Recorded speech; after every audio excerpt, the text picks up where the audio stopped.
Hello दोस्तों, कैसे हैं आप सब। उम्मीद करता हूँ सब अच्छे होंगे। मैं हूँ आपका दोस्त सद्दाम और आप देख रहे हैं एसएस ट्रैवल और हम एक्सप्लोर कर रहे हैं नालंदा विश्वविद्यालय को। फर्स्ट पार्ट में हमने जाना कि नालंदा विश्वविद्यालय को किन राजाओं ने बनाया और छात्रों के रहने के लिए जो कमरे बनाए गए थे उसे हमने एक्सप्लोर किया। और इस वीडियो में हम आपको नालंदा विश्वविद्यालय के और भी प्लेसेस को घुमाएंगे और नालंदा विश्वविद्यालय को किसने और क्यों खंडहर में बदल दिया वो भी बताएंगे। और नालंदा विश्वविद्यालय से जुड़े और भी जानकारी को जानने के लिए हमारे वीडियो को पूरा देखें। अगर वीडियो अच्छा लगे तो वीडियो को लाइक और चैनल को सब्सक्राइब करना ना भूलें और हमारे साथ घूमें नालंदा विश्वविद्यालय।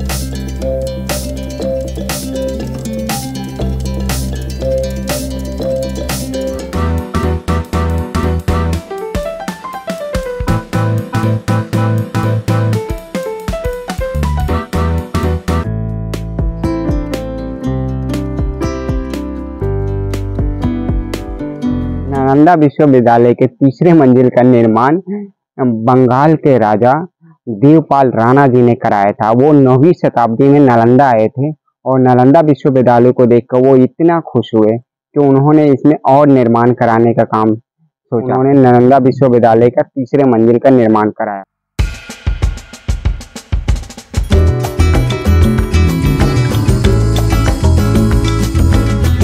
नालंदा विश्वविद्यालय के नाम और उपनामों में 3 वंश के नाम लिखा जाता है।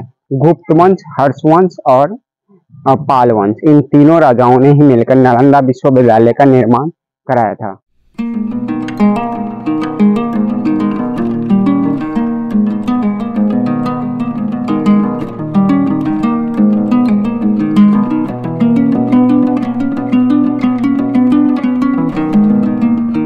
नालंदा विश्वविद्यालय में एक 9 मंजिला लाइब्रेरी थी जिसमें 3 लाख से भी अधिक किताबें रखी हुई थी। इस लाइब्रेरी को 3 भाग में बांटा गया था जिसका नाम तीनों लाइब्रेरी का नाम था रत्न रजत, रत्नोधरी और रत्न सागर।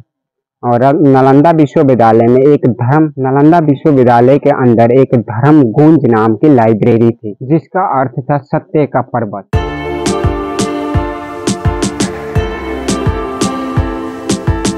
जब नालंदा विश्वविद्यालय को बख्तियार खिलजी ने 12वीं शताब्दी में ध्वस्त किया था, इसमें आग लगाई गई तो लगभग 6 महीनों तक लाइब्रेरी के रखी हुई किताबें जलती रही, क्योंकि उस समय कागज नहीं हुआ करते थे। उस समय जो भी किताबें लिखा करती थी पांडुलिपि में लिखा करती थी। जो लकड़ी के बने हुए छाले होते थे उसके ऊपर लिखा करती थी पांडुलिपि में। तो जलने में काफी टाइम लगता है नहीं, इसलिए नालंदा विश्वविद्यालय के जो 9 मंजिला लाइब्रेरी थी वो 6 महीनों तक जलती रही।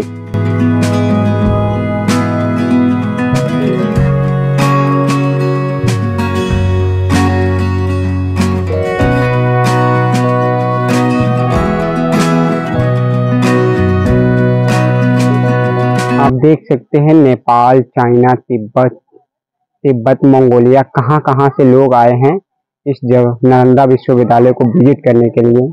ये देख के हमारा सीना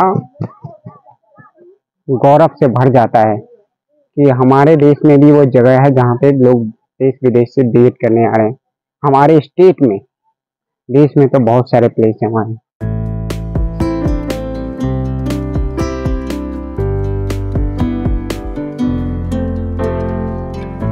मंदिर था नालंदा विश्वविद्यालय के अंदर में, जो मंदिर था वो इसी एरिया में था। यहीं पे मंदिर थी जो अन्य भवनों के मुकाबले काफ़ी भव्य और काफ़ी खूबसूरत दिखती थी। नालंदा विश्वविद्यालय में जो 9 मंजिल का लाइब्रेरी था वो अभी तक नहीं मिला है, लेकिन इन्फॉर्मेशन के मुताबिक नालंदा विश्वविद्यालय के अभी 10% भाग ही खुदाई हुआ। आगे अभी होगा कि नहीं होगा कुछ बता नहीं सकते। नालंदा विश्वविद्यालय में पढ़ने वाले चीन से 2 आए छात्र हिन सोंग और इति सोंग नालंदा विश्वविद्यालय से जब चीन गए तो उन्होंने अपने किताब में से नालंदा विश्वविद्यालय के बारे में लिखा। तो एक ब्रिटिश ने इसको पढ़ा तो इसको इंग्लिश में, चाइनीज से इंग्लिश में ट्रांसलेट करने में पता चला कि दुनिया का दूसरा सबसे बड़ा विश्वविद्यालय भारत में था जिसे नालंदा विश्वविद्यालय के नाम से जाना जाता है। तो उसकी खोज करने के बाद 1900 कुछ ईस्वी में नालंदा विश्वविद्यालय का खोज हुआ और उसकी खोज में जब खुदाई का कार्य शुरू हुआ तो आज ये हमें खंडहर मिला जिसको आज हम देख रहे हैं, नालंदा विश्वविद्यालय के खंडहर। और समझने की कोशिश भी कर रहे हैं कौन चीज़ कहाँ पे क्या चीज़ बना हुआ था।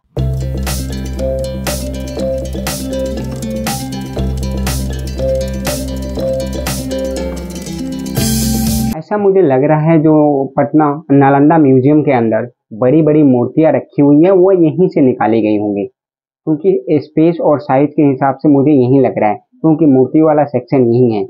आप देख सकते हैं लोग वियतनाम से नालंदा विश्वविद्यालय को घूमने आए हैं और मैं भी वियतनाम, बहुत जल्दी मेरा वियतनाम का ट्रिप होने वाला है। मैं वियतनाम अभी हम थोड़ा बात करेंगे कि नालंदा विश्वविद्यालय बर्बाद कैसे हुआ। सब जानते ही होंगे कि नालंदा विश्वविद्यालय को बर्बाद ध्वस्त करने में कि अफगानिस्तान के शासक बख्तियार खिलजी का हाथ था। बख्तियार खिलजी ने नालंदा विश्वविद्यालय को बर्बाद किया। तो अभी हम ये बताएंगे आपको नालंदा विश्वविद्यालय को बख्तियार खिलजी ने क्यों बर्बाद किया, क्या कारण था, किन वजह से उन्हें नालंदा विश्वविद्यालय को बर्बाद किया।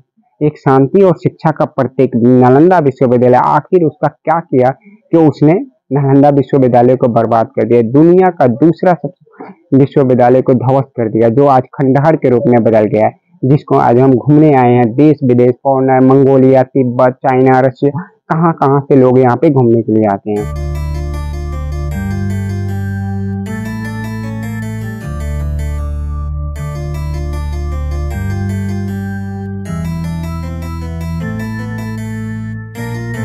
अफगानिस्तान के क्रूर शासक बख्तियार खिलजी जो लोगों को मारना, राज्य को लूटना और उनके राज्य को हथियाना अपना धर्म समझता था। इसी तरह लड़ाई लड़ते लड़ते, राज्य को लूटते लूटते एक बार वो बीमार पड़ गया। उसको इतनी गंभीर बीमारी हो गई कि उसके नीम हकीम, उसके बख्तियार खिलजी के नीम हकीमों के कितना भी इलाज करने से बख्तियार खिलजी ठीक नहीं हुआ। विश्वविद्यालय में पढ़ने वाला एक छात्र घूमते घूमते बख्तियार खिलजी के एरिया में चला गया, उसके राज्य में चला गया।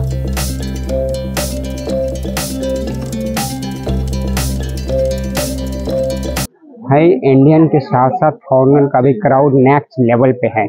यहाँ पे आप देख सकते हैं, जिधर देखो फॉरेनर ही फॉरेनर। देखिए इंडियन टूरिस्ट से ज्यादा तो फॉरेनर टूरिस्ट ही देख रहे हैं, जो Vietnam, Myanmar, China, Tibet, Mongolia, कहाँ कहाँ से आए हुए हैं। खिलजी के राज में पहुंच गया, उसे पता चला कि यहाँ के शासक खिलजी बीमार पड़ा हुआ है, तो इस वजह से उसने खिलजी से मिलने की आज्ञा की, लेकिन खिलजी बीमार होने के कारण छात्र से मिलने से इनकार कर दिया। फिर स्पेशल रिक्वेस्ट के कारण खिलजी छात्र से मिलने के लिए राजी हो गया। छात्र खिलजी से मिलकर आग्रह किया कि आप नालंदा विश्वविद्यालय में मेडिसिन से प्रमुख माने जाने वाले राहुल श्री बद्र जी से अपना इलाज कराइए, आप ठीक हो जाइएगा। तो खिलजी राहुल श्री बद्र जी से इलाज कराने के लिए नालंदा आया और इलाज के बदले में उसने खिलजी ने इलाज के बदले में शर्त रखी कि मैं भारतीय पद्धति से बनी किसी भी मेडिसिन का यूज या दवा का यूज नहीं करूंगा। कुछ दिन बाद राहुल श्री बद्र जी भी इसके बात को राजी हो गए और कुछ दिनों बाद राहुल श्री बद्र जी कुरान लेके गए खिलजी के, और खिलजी से बोले कि आप इस कुरान के आयत को पढ़िए, आप धीरे धीरे ठीक हो जाइएगा।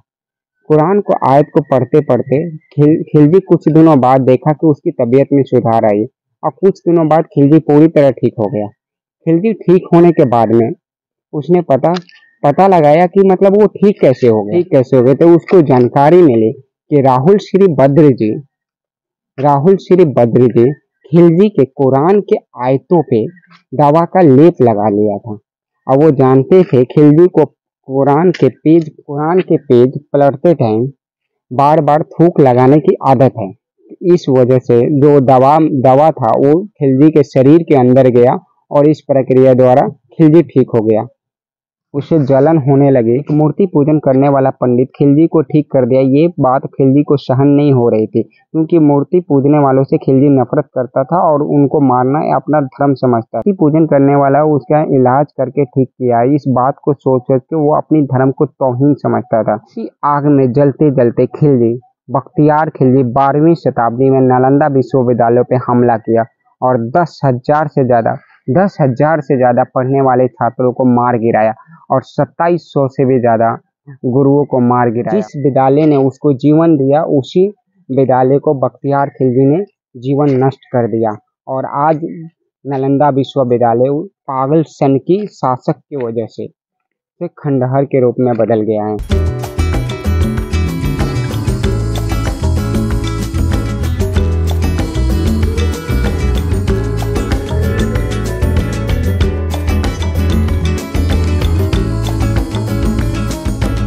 नालंदा विश्वविद्यालय पे बना हमारा ये छोटा सा वीडियो आपको कैसा लगा। अगर वीडियो अच्छा लगे तो हमारे चैनल को लाइक करें, सब्सक्राइब करें, अपने दोस्तों के साथ शेयर करें।